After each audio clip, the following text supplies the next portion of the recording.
Hello, everyone. My name is Carrie, and I'm going to be talking about what was going on behind the scenes and what was the driving force for this theory of chronic sorrow.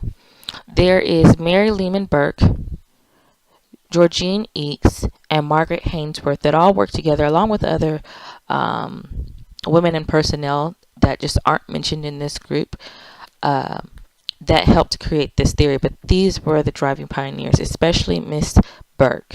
Now, Mrs. Burke was born in Ohio. But she did study in a few different places, predominantly Rhode Island as well. Now, she was a pediatric nurse, and she did specialty in both acute and primary settings. Through dealing with patients, so children, with infants, and mothers and families, she grew a love and foundation between education and research for these people. She also worked with children with spina bifida, and through that, she developed a clinical notion that emotions she observed in the parents were consistent with the chronic sorrow as described by Olshansky in 1962, because he was the first person to introduce the emotion of chronic sorrow back in that time in 1962.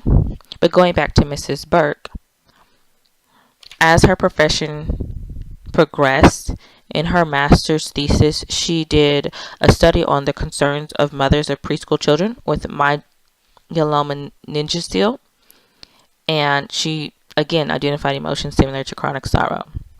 From there, she developed a chronic sorrow questionnaire during her doctoral dissertation, and this chronic sorrow in mothers of school-age children with myelomeningocele allowed her to go ahead and meet Mrs. Eakes and Mrs. Hainsworth. They all coincidentally were at the same presentation in Taipei, Taiwan in 1989 that was sponsored by the Sigma Theta Tau International Research Congress. So when she went to present, that's how she met the other two young ladies, and they grew on to make the NCRCS group, which did multiple studies in different areas. And through that collaborative effort, they were able to analyze and publish and create the theory of chronic sorrow. Now, Mrs. Burke specifically focused on the infertile groups, adult children of parents with chronic conditions, and bereaved parents. But again, it was the work between all three of these young ladies that brought it together to create this theory.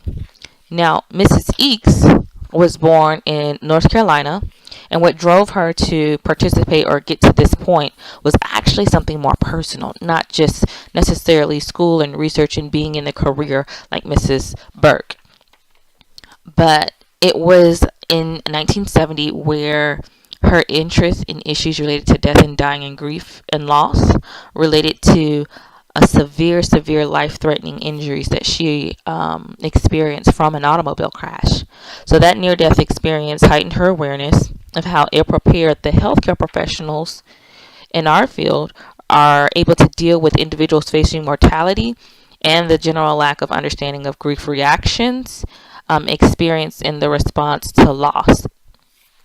Now, this motivated her insight, like I said, and then she began to investigate death anxiety and the grief amongst not just general nursing professions, but also amongst hospice nurses as well.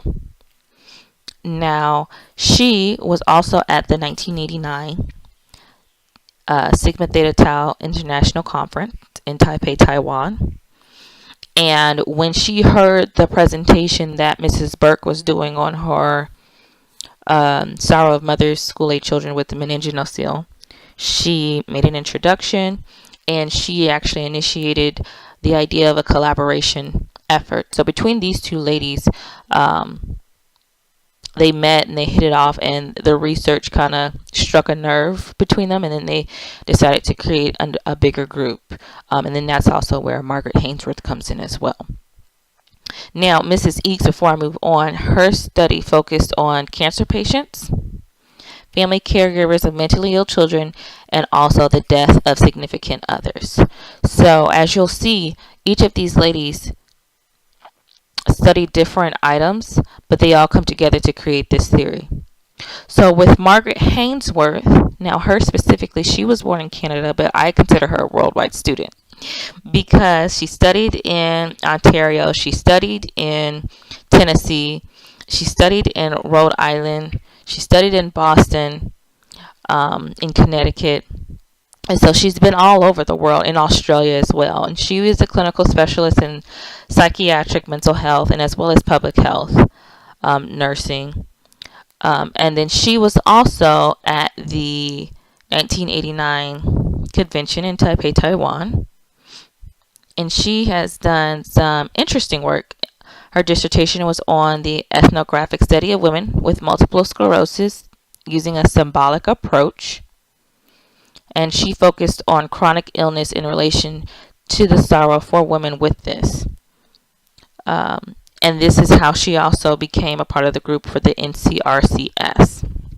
Now, her study did focus on that, and then it also focused on chronic sorrow for those with chronic life events and life situations.